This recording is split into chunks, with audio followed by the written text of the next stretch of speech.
उसने कहा ना कि भाई जिस प्रकार जब शमशान जाते हैं ना तो हम स्थिर हो जाते हैं, हम सबको एक चीज़ ध्यान आती है कि सबका अंत जो है वो यही है। ऐसे ही बोलते हैं ना, सबको एक ना एक दिन इसी घर में आना है ना। और जब हम कभी कुरान और ये सब पढ़ते हैं तो हमारी जो बुद्धि होती है ना वो दूसरी किस्म की जाती है, हमारा ध्यान भगवान की तरफ लगने लगता है। लेकिन जैसे ही हम वहाँ से हटते हैं, थोड़ी अपने काम धंधों में लगते हैं, फिर वो सब चीज़ें हमारे दिमाग से हट जाती हैं, फिर वही जीवन का, बच्चों का वो लेना देना है ना, वो सारी चीज़ें ध्यान में आने लगती है। ऐसे ही होता है ना।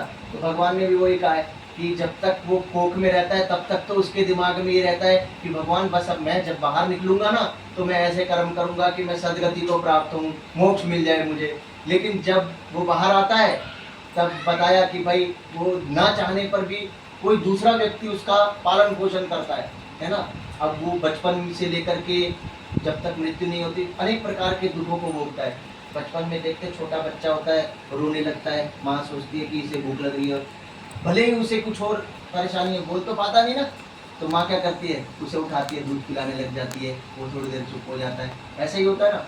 तो उस समय की जो उसके कष्ट हैं वो नहीं बता पाता, फिर धीरे धीरे बड़ा होता है, फिर उसके बाद बीमारियाँ, आजकल तो बीमारियाँ ऐसी हो गई हैं जो कोई भी व्यक्ति आज के टाइम पे बिना बीमारी के नहीं है। किसी को शुगर है, किसी को बीपी है, किसी को कुछ है, किसी को है ना। अब कहते हैं कि अब जो खान पान ऐसा हो गया है, ऐसा बोलते हैं।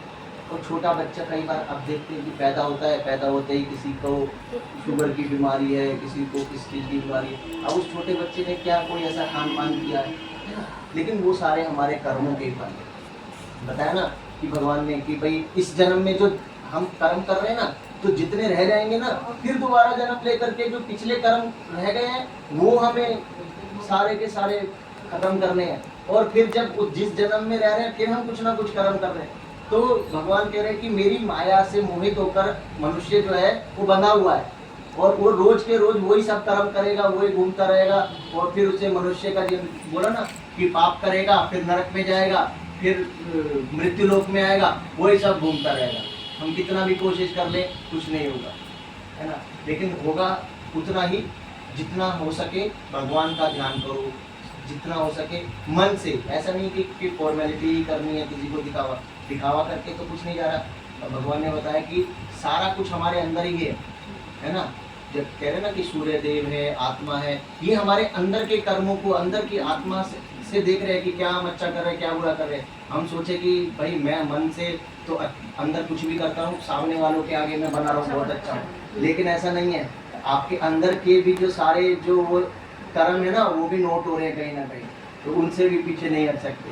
अब लोगों के दिमाग में आता है कि जैसे किसी घर में किसी के पिता चले गए, माता चले गए, कि भाई उनको सदगति मिली या नहीं मिली, ऐसा आता है ना हमारे को कि भाई वो उनको दोबारा इस चक्र से मुक्ति प्राप्त हो। तो इसमें कहा कि जिनकी अभी ये जो अभी हमने पढ़ा ना लास्ट वाला बबरू वाहन वाला, तो इसमें यही बताया कि जब किसी और के द्वारा किए हुए वो सारा दान और सारे उधर दैहिक क्रिया करने से, किसी और के करने से अगर उसको मुक्ति मिल सकती है, तो स्वयं अगर पुत्र पौत्र अगर करते हैं तो उसे क्यों नहीं मिलेगी, है ना। तो जब हम स्वयं, जब किसी का बेटा, किसी का पोता वो जब स्वयं से करता है ना, तो उसको तो मिलनी ही मिलनी है। तो उसके लिए हमें दिमाग में ये सब लाने की जरूरत ही नहीं है। और धर्म दैहिक क्रिया के साथ साथ जैसे ही बोलते हैं ना हमारे में भाई दीवार वट नहीं होता तो भाई नारायण विधि करानी है ना, तो पेवे जा करके करवाते हैं ना, तो वो वहाँ से लेकर के और जो हमारे कुशाघाट और ये जो हम 17वें तक जितनी विधि करते हैं, अगर वो सब भी पूर्ण होती है तो उनको जो है सदगति ही मिलती है। बोलो श्री विष्णु भगवान की जय। गायत्री मंत्र का 3 बार जाप करते हैं।